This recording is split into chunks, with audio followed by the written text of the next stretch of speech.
Bismillahirrahmanirrahim. Dear students, Assalamu alaikum wa rahmatullahi wa barakatuhu. Class first subject EVS.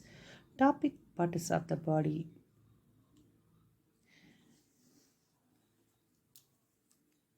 HEAD head.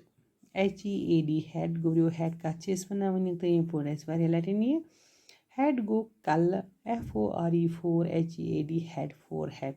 Miluk nim jaiti imje masute Basan Kashi Ishikitnasan FORE4 HEAD head forehead EYEI EAR ear NOSC nose EYEI BROW brow eyebrow EYEI LASH lash HAND hand FINGER finger TONGUE tongue Gudo head ka chesvana kalas forehead ti chesvana kalas magar buthi dekas yusli munu taymari latin puru I gui yathis vadan ch I means aangai ach EAR ear go kan tu chu pan kan te chesvana NOSC nose tachuna nas ta chesvana nose EYEI BROW brow eyebrow ka chesvana imbum ch asam ne chesvana eyebrow eyelash go achina and wall